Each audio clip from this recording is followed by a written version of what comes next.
കത്തിച്ചുവീട്ടിൽ എത്തിച്ചേരണമെന്ന് കത്തിൽ കുത്തിക്കുറിച്ചതുകൊണ്ട് എത്തിയത്. ആരാ അജഗജ കത്തെഴുതിയത്?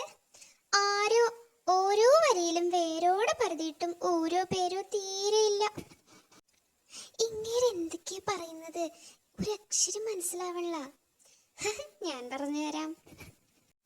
അജഗജന് അത്യാവശ്യമായി കാണണമെന്ന് പറഞ്ഞ് ആരോ കത്തയച്ചെന്ന്. അതാര്? അതറിയാത്തത് കൊണ്ടല്ലേ ആരോ എന്ന് പറഞ്ഞത്. ശിടാ, അത്തിമര ചുവട്ടിൽ വന്ന് കാത്തിരിക്കാൻ പറഞ്ഞെന്ന്. യാത്ര കഴിഞ്ഞ് ഇത്ര നേരമായിട്ടും ആ സൂത്രക്കാരന്റെ നേത്രം പോലും ചിത്രത്തിലില്ല. ചിത്രമോ? ഏത് ചിത്രം? തുടങ്ങിയ കാര്യം മുടങ്ങിയതിന്റെ പേരിൽ കുടുങ്ങിയത് കൊണ്ട് മടങ്ങുകയാണ്. ഈ അജഗജന്റെ ഒരു കാര്യം. അതെ അതെ, കുടുങ്ങിയത് കൊണ്ട് മടങ്ങേണ്ടി വന്നു. ഹലോ, അജഗജനെ കണ്ടോ?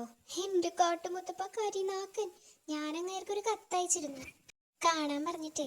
എന്തിനായിരുന്നു? ചുമ്മാ അങ്ങേര് സംസാരിക്കുന്നത് കേട്ടിരിക്കാൻ. അജഗജൻ അത്തിമരച്ചുവട്ടിലുണ്ടായിരുന്നു. ആണോ? ഞാൻ അതുവഴിയെ വന്നത്. അവിടെ ആട് കിടന്ന സ്ഥലത്ത് ഇപ്പൊ ഒരു പൂട പോലുമില്ല. പൂടയോ? അതെന്താ? എന്ന് വെച്ചാൽ രോമം. സൂത്ര, കരിനാക്കൻ പണി പറ്റിച്ചു. അജഗജൻ വന്നിട്ടുണ്ട് മൂങ്ങ വൈദ്യരെ കാണാൻ. കഴിഞ്ഞ ദിവസം ഒന്ന് ഒഴിഞ്ഞപ്പോഴേക്കും അഴിഞ്ഞു വീണതുപോലെ രോമം കൊഴിഞ്ഞതിനെ പറ്റി ചുഴിഞ്ഞു ചിന്തിക്കണേ.